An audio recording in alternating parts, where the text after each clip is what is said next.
Welcome back to the 2016-2017 NBA preview. Today we are covering the 15th ranked team on the preview, the Chicago Bulls. My name is Josh, your Envyerz, and with me today, like usual, how's it going, guys? The king of the fourth quarter, aka Jaree, aka the biggest Bulls fan on YouTube. So this will be exciting. The biggest Bulls fan. All right. So with that being said, there's a lot to talk about with this Bulls team. But before we do, let's talk about what they did last season. And since you're apparently the biggest Bulls fan, I'm just going to hand you the keys and let you just speak from the heart. Sure. What you saw last season as a Bulls fan. As a Bulls fan, last season was disgusting. It really was. About February All-Star break, we were sitting at second or third in the Eastern Conference, and we finished not being in the playoffs. A lot of things happened in between that time, though. Joakim Noah gets injured on the season. Mike Dunleavy missed a huge part of the season, and honestly, Mike Dunleavy played a huge part in the team the past couple years, so him not being there hurt the team a lot. Of course, we had Fred Hoiberg coming to being our coach after Tom Thibodeau, and it seems like he didn't really have a hold on the locker room. Of course, we had the thing between Rose or Butler, who's the number one option, who's going to get the shots. It was just a huge mess last season, and I'm glad it's over and we're on to the next one. It's good to see you let it all out. So let's take a look at what the Bulls did this offseason to improve. This offseason, the Bulls acquired Dwayne Wade, Rajon Rondo, Robin Lopez, Jerian Grant, Isaiah Cannon, lost Derrick Rose, Joakim Noah, Pau Gasol, and essentially their entire bench. Drafted Denzel Valentine at number 14 and Paul Zipser at number 48. This offseason was definitely exciting as a Bulls fan because we haven't had this much hype during the offseason in a long time. Our biggest free agent signing was Pau Gasol a couple years ago, but we're usually really silent during this time, and it was nice to hear all the rumors and everything, but I think what we picked up and what we lost, I didn't like it. I didn't like it at all. There are some things that I really hated about this offseason. Like the whole getting younger, we're rebuilding to, we're signing veteran guys type anger. Let's trade Derrick Rose to get more athletic and younger. We'll scratch that. Let's go get a 34-year-old Dwayne Wade and a 30-year-old Rajon Rondo. So, the front office has been confused.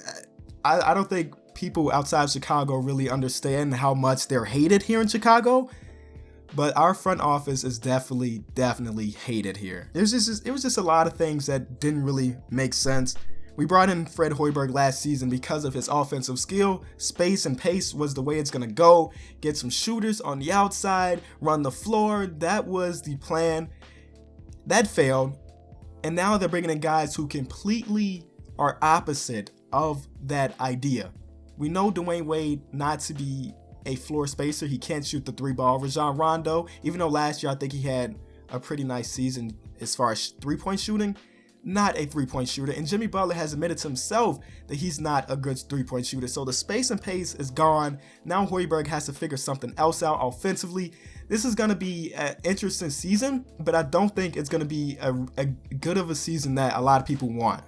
How do you feel about the whole Fred Hoiberg's the best shooter on this team memes? Well, that's disgusting because honestly, it may be true. It may be true. You still have Niko Mirotic, who at least his rookie season looked like he can shoot the ball. Last year, he wasn't the best. Kind of went through that sophomore slump that a lot of people go through. And then we have Doug McDermott, who I would say he can shoot the ball, but Hoiberg could definitely be the second or third best shooter on the team, and that's scary. Yeah, that is. But I'm not there. I'm not in Chicago, so I don't know what people are talking about. But I feel like each and every GM of the NBA should try to make their team be competitive and be able to win a lot of games. Trading away Derrick Rose and then saying, we're going to rebuild. They saw an opportunity to get Rajon Rondo and Dwayne Wade to try to make that playoff push, and hopefully they're able to do so, because I feel like maybe at one point they thought they were going to tank, and then there was rumors about the whole Jimmy Butler to Minnesota if they were able to get Zach LaVine and Chris Dunn. I guess nothing's certain until signings start to happen, and I feel like what happened with the Bulls is probably the best bet, because each and every owner and GM, they want their team to do well. On paper, they put the best team available together they could this year, and we'll see in the rotation. Who knows how well the spacing is going to be. It's definitely going to be tough. Three guys who love to have the ball in their hand on the court at the same time. It's going to be interesting. I can honestly say it's going to be interesting, but I don't see this team being nearly as good as they were a couple years ago. So moving on to the rotation of the Chicago Bulls, the projected starting rotation looks like Rajon Rondo, Dwayne Wade, Jimmy Butler, Taj Gibson, and Robin Lopez, while their bench looks like Denzel Valentine, Tony Snell, Doug McDermott, Nikola Mirotic, and Bobby Portis. The starting lineup is scary to me. Hopefully they decide to start Niko Mirotic over Taj Gibson, even though Taj has been in this league for so many years and still isn't a starter. But we need some type of spacing, and Taj is not going to do that, especially with Robin Lopez down low.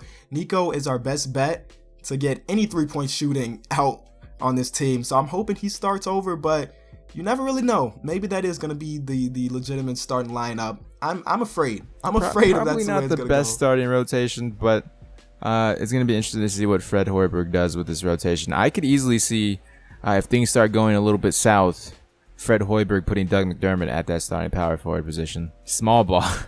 Small ball is the future. Small ball is the wave. Especially because Doug McDermott can't defend anyone. He can defend anyone, not a small forward. And I really don't see him being able to guard a power forward in this league. So that would definitely be a small ball lineup that would not be the best defensive team. I'm going to get killed for saying that. I know that for sure. Okay, I'll say this then. I'll say this. So with Rondo, Wade, and Butler, do you feel as a Bulls fan this team would be better with Rose instead of Rondo? I think that they traded Rose to get Wade and Rondo. Wait, okay. That's a good question. Wait, let me think about that before I give my answer. Because Rose is the hometown hero and everything, but the way he's been performing and the whole knee injuries, although Rajon Rondo is an upgrade, he's not younger than Rose. He's definitely a solid point guard in this league. I think we would be better off with Rajon Rondo than Derrick Rose, but even saying that, I could not give you a legitimate reason why. I guess you can say the passing is better in Rondo than Rose, but in my eyes, they're two of the same player. Of course, their abilities are a little different, but neither of those players would honestly make this team better. So I guess I'd just go with Rondo on that. That's a really good question. It made me think about it, but I guess I'd say Rondo. I mean, there's rumors of Rondo being a stat junkie, so. Oh man, definitely. I watched a couple games of Sacramento, like after we got Rondo, because in one of my videos I mentioned exactly that just because I read it. But then I went back to actually watch the footage, and there were plenty of times where he would just pass the ball when he knew that the person he was giving it to was going to put the shot up. But then again, he led that team, or his team led the league in pace last year. So it's kind of confusing if you're looking at numbers, but when you watch that footage, you see exactly what we're talking about. And now we have him, who not really a scorer at all. We have Dwayne Wade, who scores most of his points in isolation, and Jimmy Butler, who scores most of his points with a combination of isolation and pick and roll. So I don't know how this is going to go this season, but I think all Bulls fans can agree that it'll be interesting. Now, people may hate me for saying this, but the closest comparison I see with this team is the Toronto Raptors. DeMar DeRozan isn't the best three-point shooter. Dwayne Wade isn't either. Obviously, Kyle Lowry's a better shooter than Rondo and probably the better overall point guard at this point in his career. But this is essentially a different variation of the Toronto Raptors, in my opinion. Raptors are a very isolation-heavy team. So if Dwayne Wade is bringing all the ISO ball to the Bulls, that's an easy comparison right there. You know what? I was going to compare it to another team. I was thinking of it more as Elfrid Payton, Victor Oladipo, and Evan Fournier from last year. That's the way I saw it, but an older version. So what that team could have been if they kept Victor Oladipo, just because that team doesn't look that nice, though. That team does not look nice, and that's why I'm saying it, because this Bulls team is going to look similar to that, but just an older version of it. So best case scenario, a Toronto Raptors-esque team. Worst case, Magic? Is that what you're saying?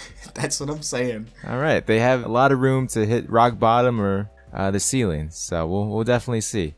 Moving on to the projections for the Chicago Bulls team. We're talking quite a lot about it.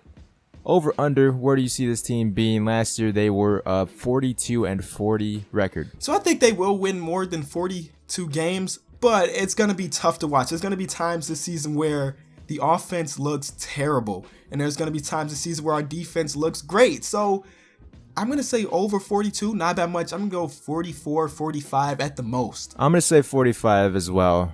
I see that's a good peak for the Chicago Bulls team.